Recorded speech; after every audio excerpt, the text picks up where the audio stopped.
തിരുവനന്തപുരം ജില്ലയിൽ പഞ്ചായത്ത് അധ്യക്ഷന്മാരെ തിരഞ്ഞെടുക്കുന്നതിൽ പലയിടത്തും ട്വിസ്റ്റുകൾ. ഇരട്ടി ഭൂരിപക്ഷമുണ്ടായിട്ടും നാവായിക്കുളം പഞ്ചായത്തിൽ UDFന്റെ ഔദ്യോഗിക സ്ഥാനാർത്ഥി പരാജയപ്പെട്ടു. പാങ്ങോട് പഞ്ചായത്തിൽ SDPI പിന്തുണയോടെ പ്രസിഡന്റായ UDF അംഗം അധ്യക്ഷ സ്ഥാനം രാജിവെച്ചു. നാവായിക്കുളം പഞ്ചായത്തിലെ അട്ടിമറി UDF കേന്ദ്രങ്ങളെ ഞെട്ടിച്ചു. ഇരട്ടി ഭൂരിപക്ഷമുണ്ടായിട്ടും ഔദ്യോഗിക സ്ഥാനാർത്ഥി പരാജയപ്പെട്ടത് പാർട്ടിക്കുള്ളിലെ ഗ്രൂപ്പ് തർക്കത്തിൽ. 24 സീറ്റുള്ള പഞ്ചായത്തിൽ UDFന് 12ഉം LDFും BJPയും 6 വീതം എന്നതാണ് കക്ഷിനില. പ്രസിഡന്റ് സ്ഥാനത്തെ ചൊല്ലിയുള്ള തർക്കം ഒത്തുതീർപ്പാകാതെ വന്നതോടെ കോൺഗ്രസ് അംഗമായ ആസിഫ് കടയിൽ LDF പിന്തുണയിൽ പ്രസിഡന്റായി. LDFിലെ 6 അംഗങ്ങളും UDFിലെ 4 പേരും പിന്തുണച്ചു.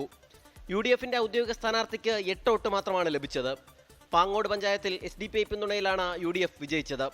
SDPI പിന്തുണയുണ്ടെങ്കിൽ രാജിവെക്കണമെന്ന KPCC നിർദ്ദേശത്തിന് പിന്നാലെ പ്രസിഡന്റായ S ഗീത രാജിവെച്ചു. പള്ളിക്കൽ പഞ്ചായത്തിൽ സ്വതന്ത്രനെ പ്രസിഡന്റാക്കി UDF ഭരണം പിടിച്ചു.